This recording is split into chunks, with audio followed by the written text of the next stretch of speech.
80 series came out, what, 2017, I believe, is when that first quarter of 2017. Actually, the Canadian market had this tractor first at the end of 2016, if I remember correctly. I'm sure people will correct me on that, but I'm sticking to it, whatever it is. So the big difference between an 80 series or a Gen 2 and a Gen 3, and for most part, at a glance, they don't really look a ton different. But when you stand with them side by side is when you notice them. Because obviously the hood and the headlights are quite a bit different. The hood's a little fuller on these. And one of the big things they added is, I think they come standard with the brush guard now, and the center section actually will push out, so when you lift the hood, it will actually push out of the way, and you get full access to that. So the side panels now come up with the hood. And these side panels now are actually steel on these things. I was mistaken. For some reason I was thinking they were plastic, but these are actually steel side panels. They are sectioned, so if you would wreck, it's basically 3 pieces. You can replace the top or either side. So it is built so it's, if you wreck the hood, you're not replacing everything. You just buy the hood section or the top section of it. So it's kind of broken up that way. And now you have full access to the motor when the hood lifts up. So it makes it easier for servicing, for cleaning, for those guys that wash their tractors. They did reposition the muffler now so it points forward so that the hood can open like this, or the side shield, because on the other ones the muffler popped through the side panel, so it would hit on that if they did it on this one. But it's still the same engine, same front axle, same transmission. So where all the points or all the pieces that really matter as far as your capability and capacity wise, it's the same tractor. It's virtually the same chassis. Same hydraulic output, same pressures they run at, same relief valve setting on these things. But the other big change is, so you can obviously see the look of the hood is a big cosmetic change. And the brush guard was a big update to a nicer brush guard.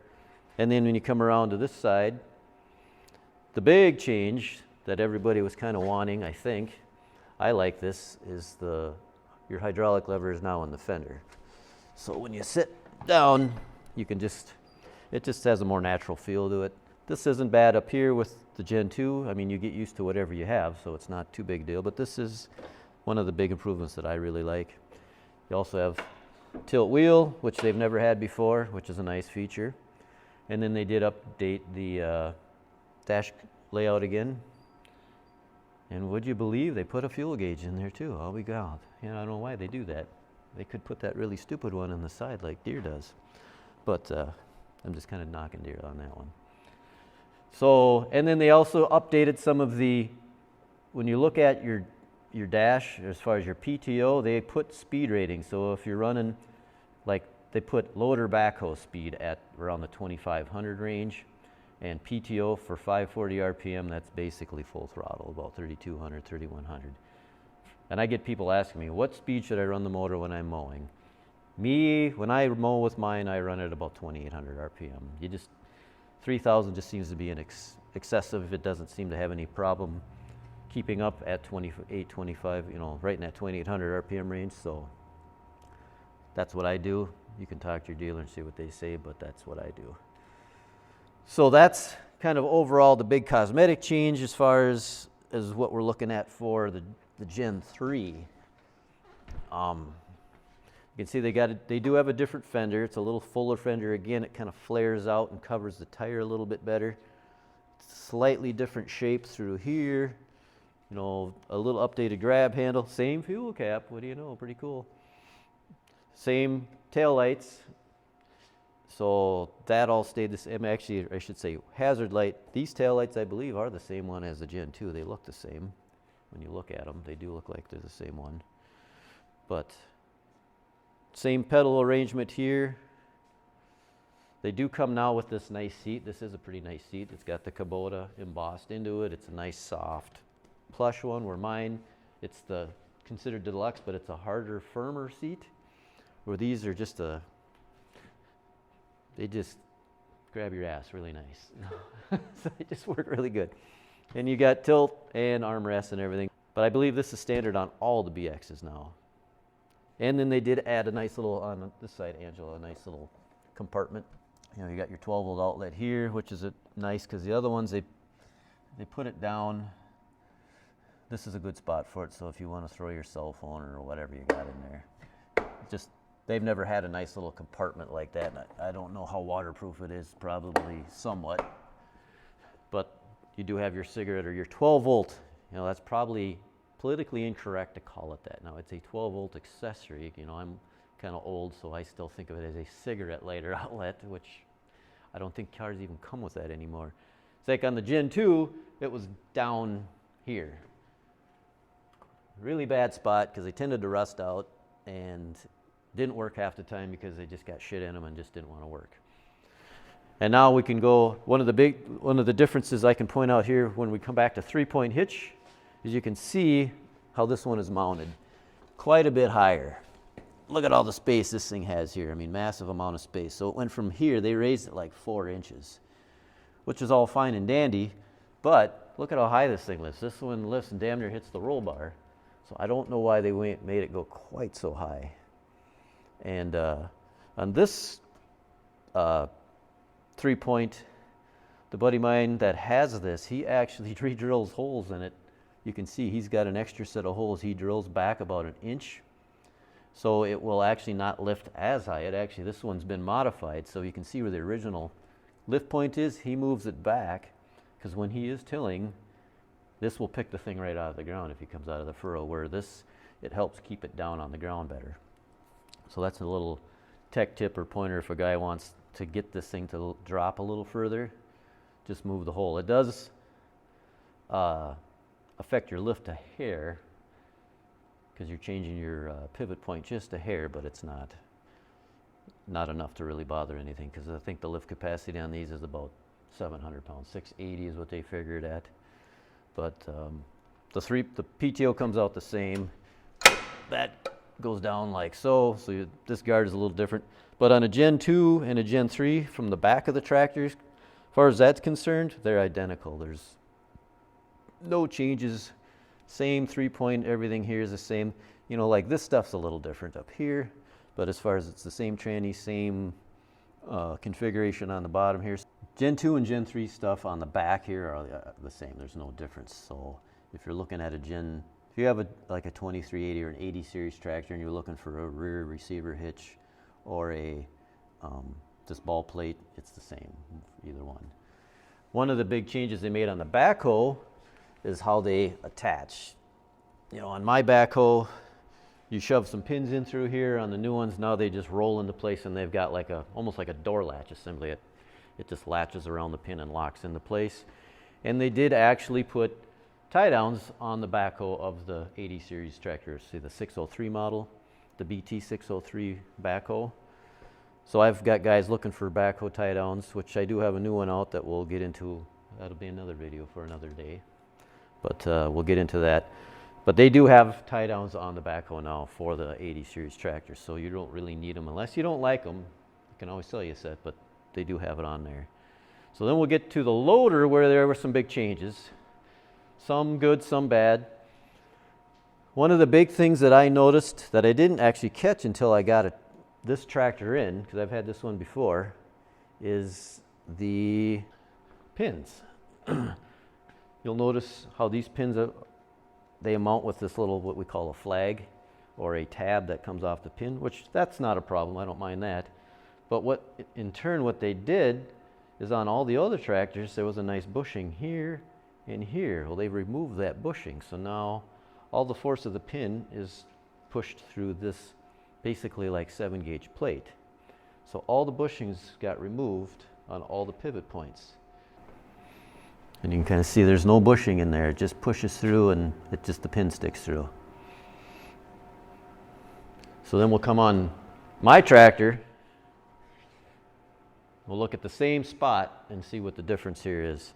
So you can see they have a nice 1-inch bushing here with a cross-drilled pin and then a 1/2-inch bushing on this side.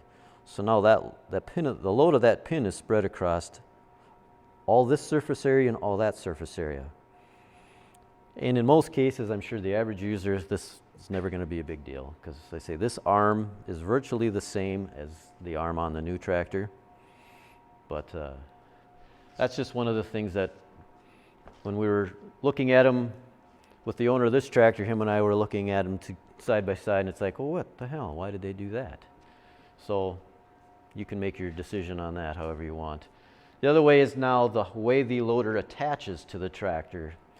It's actually this mount and this mount are they're very similar. I mean, I don't think there's much difference between the mount itself. It's just how it mounts. Instead of having a hole that goes through here that you shove a pin through, now it's got these little cast iron claws that clamp around basically that bushing that is there. Because it looks to me like I could almost take my loader and put it on this tractor because the mount looks that much similar, or that looks very similar.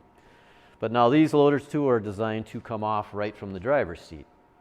So you can sit on here, disconnect, you lift your bucket up, lift the arms up, roll your bucket completely forward, and then you can release the lever here that will take, are you yawning again?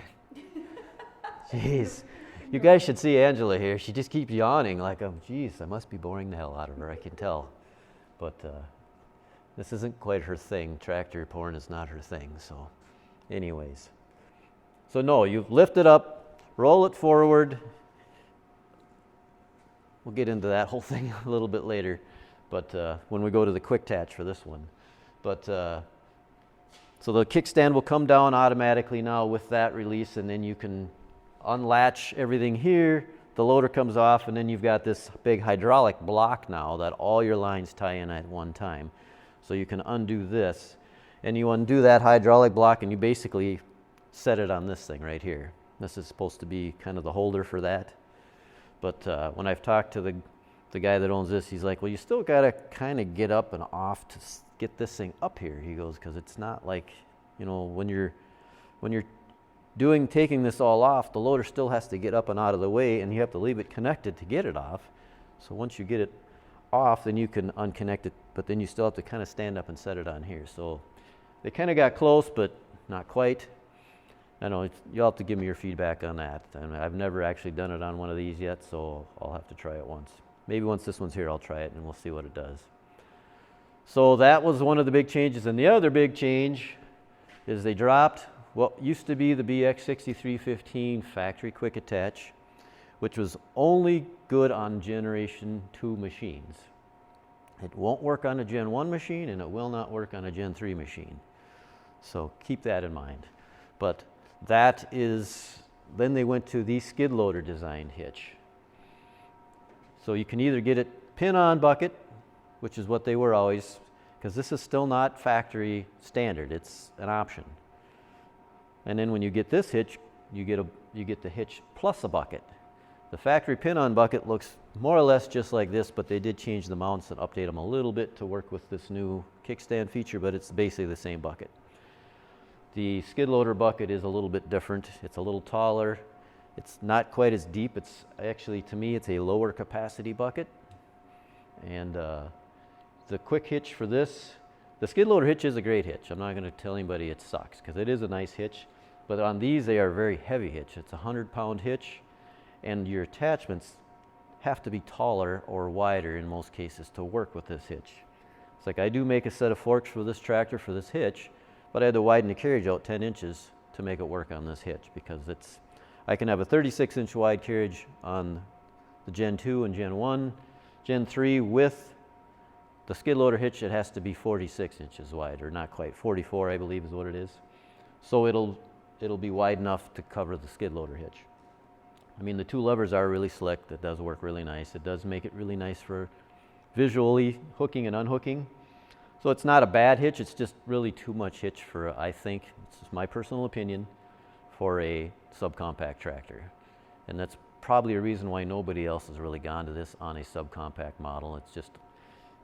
It's a lot of hitch for it, and the attachments that are out there that are skid loader compatible are designed mainly for big machines, not little barn cleaning skid loaders, because Bobcat still makes your tiny little Bobcat or skid loader that you can get down between you know, and clean out your barn, and it's got a 500-pound lift capacity, and those attachments will probably work on there, but they probably sell one of those compared to 50 of the other sized, because everybody wants the biggest, baddest, you know, hugest machine, and those machines weigh 8 to 10,000 pounds, where this thing weighs, you know, 2,000 pounds, so it's quite a difference. Reducing your lift capacity. Well, in some cases you won't even, the attachment will be too much for it to even pick up.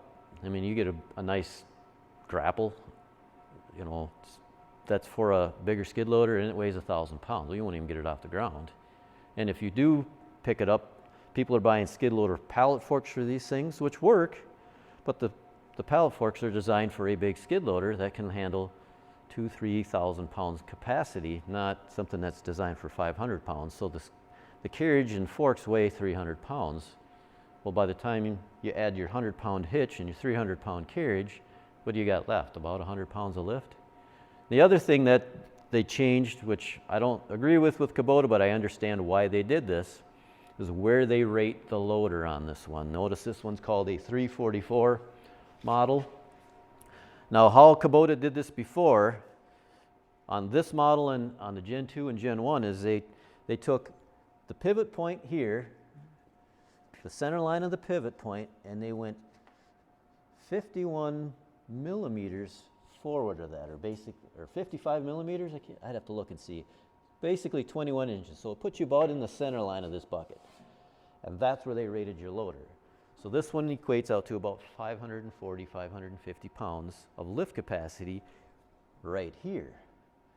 Well, on the new machine, they went and they rated right here only.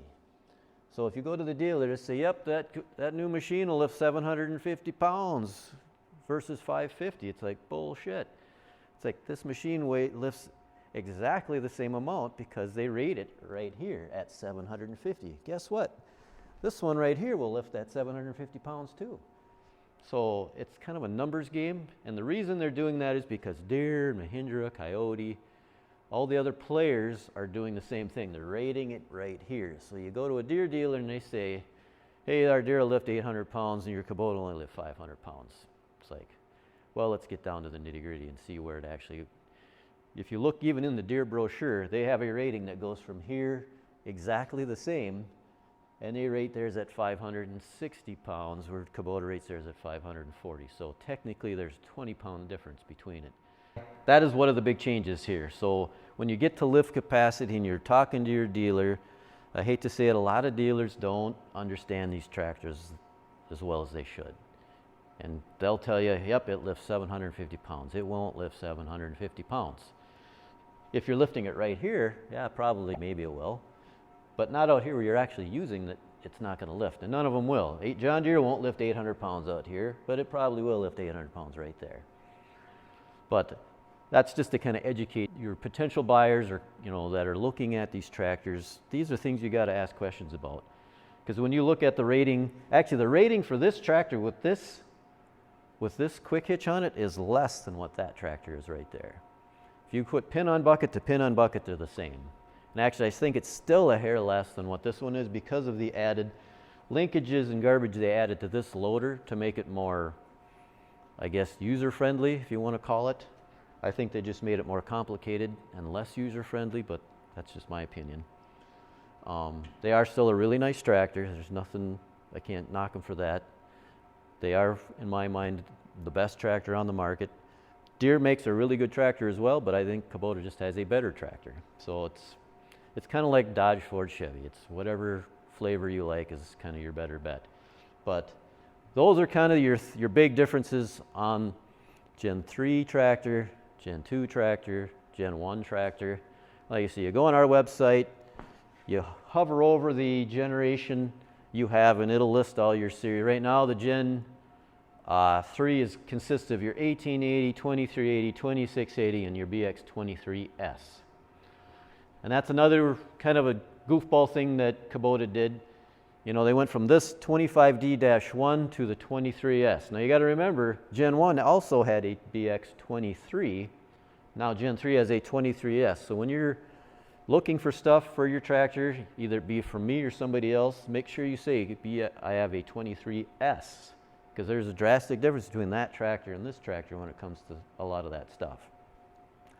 So I try to make sure when somebody says, I got a BX23, I like, is it an S or is it just a 23? So you need to kind of clarify that.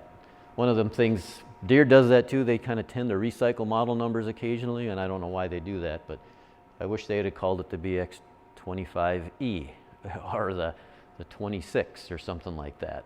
Because the number on the tractor loader backhoe, this number has no bearing on horsepower. It's just a number. There's no horsepower connection to that number. Where these, the 23 is a horsepower rating. The 26, you know, a tractor that says 2680 is the 26 horsepower motor. So that is, that in that respect, they do vary that way. To wrap this up, just to kind of reiterate, the whole generation thing is an AI2 thing at this point. I think it's kind of starting to catch on a sense, but, and maybe somebody can correct me, you know, Mexics are really good with this stuff, so maybe Neil'll say, no, we do it too, but I don't know. But yeah, that's just kind of my own distinction between the three levels of BX that have been built. So you got your Gen 1, like I say, your Gen 2 and your Gen 3, but it just helps sift out because there's so many model numbers out there. And if you say Gen 2, at least I know, okay, I need to focus on this tractor. At least that's what we're talking about. But say, to wrap this all up, I just wanted to say that again. If you have any questions on any of the products or even the tractor itself, you can call us at 320-331-1055. Almost forgot the number. Or you can look us up on the website at bxattachments.com. Or if you want to check us out on Facebook, or as well on our BXer Network group page. So I want to thank you for taking all this time to sit through all this long, exhausting information, and you know, and give us a like if you like the video, thumbs up. Make sure you subscribe if you aren't already subscribed. Hit the notification bell right below on the screen here, so if you want to see our latest and greatest cool videos, you can you'll be the first to see it. Thank you for watching, and see you later.